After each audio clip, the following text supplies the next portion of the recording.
Allah itu memberi, Allah itu maha tahu semua keperluan kita, bahkan yang kita tidak tahu. Coba bayangkan kan?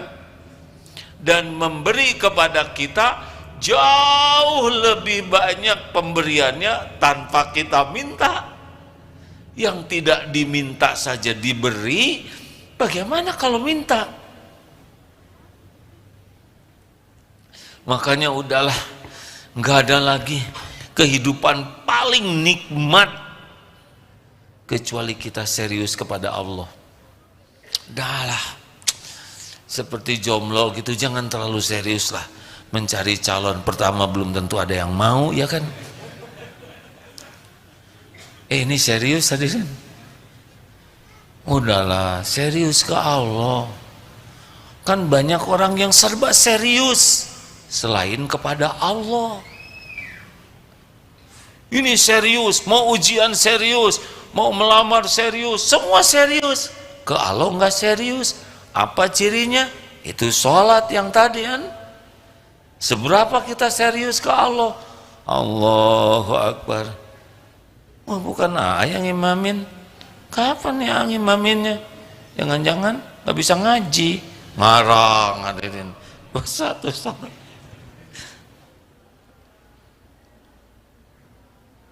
Kita kurang serius kepada Allah, kita kurang khusyuk dalam sholat. Tahu sebabnya apa? Karena belum merasa Allah itu sangat penting bagi kita. Kita akan serius kepada sesuatu yang kita anggap penting, iya kan? Kalau kita yakin Allah penentu segala-galanya, diri saya ini sepenuhnya dalam genggaman Allah, dan kalau Allah mau kun fayakun, semua rezeki milik Allah, gak ada satupun pemberi rezeki selain Allah. Kalau Allah ngasih pasti ketemu, kalau Allah nggak ngasih pasti nggak ketemu. Coba itu, kita jualan, Allahu Akbar, Allahu Akbar, udah nggak kelihatan pedagang tuh. Yang ingat Allah pembagi rezeki, itu mau beli, ya sholat dulu, nanti dia nggak jadi beli, gak apa-apa. Kalau udah rezeki saya dia pasti nunggu. Jadi gimana dong, itu ada yang mau beli, ajak sholat. Ternyata dia kapok beli ke kamu, nggak mau jadi beli, gak apa-apa. Dia nggak beli, tahu kenapa? Bukan karena kita sholat, karena bukan rezeki kita. Kita nggak sholat juga nemuin dia, tetap nggak beli.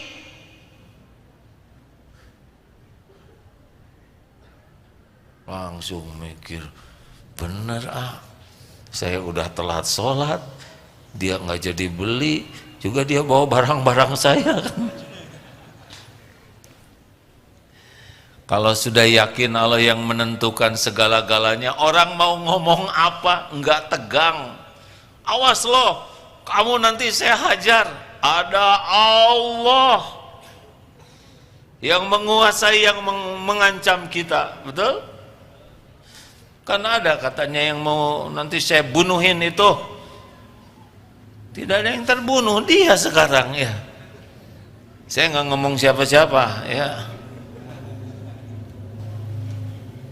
Mudah bagi Allah, betul tidak? Tapi kita lebih sibuk mikirin orang yang mengancam daripada sibuk menafakuri Allah yang melindungi kita. Ini ada anjing nih. Misal anjing ini Doberman masih muda, karena ada Doberman tua, rabun, encok, itu nggak bahaya ya. Dan sudah ompong. Ini yang asli. Takut jangan. Jujur. Takut kepada anjing atau takut gimana? Takut digigit? Salah. Yang benar bagaimana? Takut Allah mengizinkan anjing itu menggigit. Ini serius hadirin. Coba, itu anjing Pesen tidak dia jadi anjing? Tidak. Apa pekerjaan anjing sehari-hari? Menggonggong lagi. Bukan. Nakut-nakutin. Coba ditelaah dengan baik hadirin. Pekerjaan anjing setiap waktu itu sama dengan makhluk lain-lainnya selain jin dan manusia adalah yusabbihu lahu ma fis samawati wa ma fil ard, bertasbih dengan caranya sendiri yang Allah ciptakan, tapi dia bertasbih. Jadi kalau kita berdoa lihat anjing menggonggong, kita harus yakin ini anjing ciptaan Allah, ini anjing tidak memberikan bahaya tanpa izin Allah. Jadi yang berbahaya itu bukan anjingnya, tapi bahaya itu kalau Allah mengizinkan anjing menggigit kita. Walaupun kita tulangnya agak kecil, tapi mungkin itu dianggap lebih rangu gitu ya. Berlindung ke Allah. Saya akan, misal ya, kalau kamu begini saya akan ceraikan kamu, misal. Berlindung ke Allah. Gak akan kejadian tanpa izin Allah. Nah, Allah mensyukuri hamba yang berlindung kepadanya. Ana inda dhanni abdi bi, aku sesuai dengan prasangka hambaku. Makanya orang yang mementingkan, yang meyakini Allah menentukan segala-galanya, janji orang tidak akan membuat tentram, ancaman orang tidak akan membuat galau, karena yakin segalanya hanya bisa terjadi biiznillah. Jelas hadirin sekalian? Jelas tidak? Alhamdulillah, saya tidak nyangka secepat ini jelas ya. Padahal belum mulai ceramahnya. Serba salah katanya. Diam salah, ngejawab salah. Baik. Di sini Allah Subhanahu wa taala menjanjikan mensyukuri. Jadi begini, seperti gajah dikasih makannya kecil-kecil, tapi badannya jadi sebesar itu. Pohon yang rindang menjulang itu dibesarkannya oleh air yang kecil-kecil, tapi tumbuh rindang. Pohon menjulang, berbunga, berbuah, itu dari yang kecil-kecil tuh air, benar? Air yang memupuk pohon. Nah, amal juga begitu, walaupun kecil pahalanya bisa rindang, berbuah besar. Asal kuncinya adalah benar-benar yang kita lakukan itu lillahi ta'ala. Ini kuncinya. Jadi amal itu menjadi besar sekali kalau bersih hanya untuk Allah. Tapi kalau sudah berbagi, seperti misalkan saum Daud, dia, aduh, saya saum Daud udah 2 bulan, masa cuma turun setengah kilo, udah beda ini ya. Masa dia mengukur saum dengan kiloan?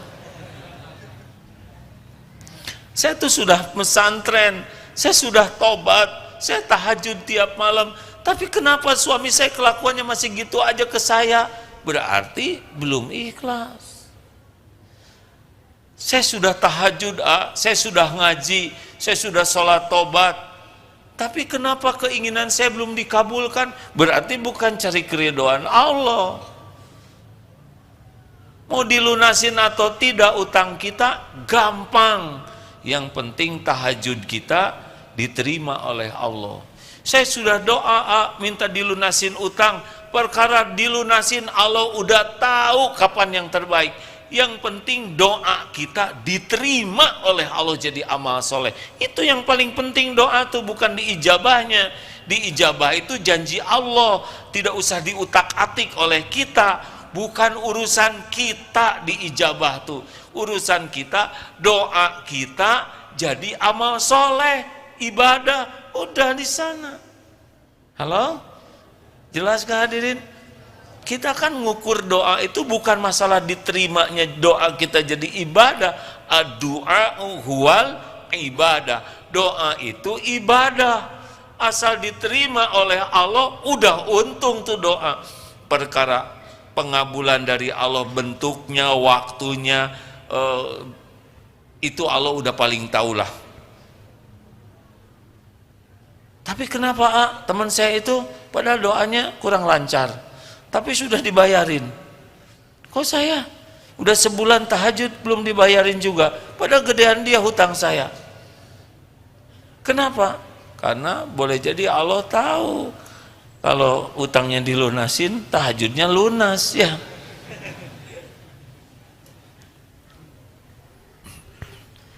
Enak urusan dengan Allah tuh hadirin, asal benar-benar lillahi ta'ala. Nah inilah sebetulnya kalau kita ingin mendapatkan yang terbaik dari Allah, udah gak usah diragukan lah ya. Mau jumlahnya berlipat ganda, udah janji Allah tuh udah pasti, tidak mungkin meleset. Seperti wa may yattaqillaha yaj'al lahu makhrajan. Barang siapa yang bertakwa kepada Allah, baginya jalan keluar, udah pasti tuh. Jadi kalau jalan keluar belum bagus, kita mungkin belum termasuk ahli takwa. La in syakartum la azidannakum wa la in kafartum inna adzabi lasyadid. Syukur ditambah nikmatnya oleh Allah, udah selesai. Walaupun kita punya keinginan, larinya ke syukur. Misalkan kita ngontrak, ingin kontrakan yang lebih besar, Allah tahu tidak? Jawab. Sebelum kita doa, Allah sudah tahu. Apa yang kita pikirkan, Allah sudah pasti tahu. Sebelum terucap oleh mulut kita doa, Allah sudah tahu yang tersirat di hati. Ingin yang bagus, syukuri yang ada. Aduh, ini rumah sudah sempit, anak misalkan 3, ruangannya terbatas, jadi tidak proporsional. Doa, ya Allah, Engkau maha tahu, beri saya tempat tinggal yang lebih lapang. Kenapa doa? Ibadah. Kita harus udah yakin Allah udah tahu. Syukuri rumah yang ada, dibersihkan, ditata dengan baik, banyak dipakai baca Quran, banyak sholat sunnah, kalaupun diperdengarkan murotal Quran. Allah udah tahu nih, Allah menyaksikan hambanya mensyukuri yang ada. Allah juga mendengar kita doa, dan Allah tahu di sini hati kita bahwa kita ingin, ada waktunya nanti. Gak ribet hadirin, karena enaknya urusan dengan Allah tuh, Allahnya maha tahu segala keinginan kita, segala keperluan kita, segala yang terbaik untuk kita. Enak tidak sih? Saya senang sekali kalau menceritakan ini hadirin, karena disinilah bahagia itu.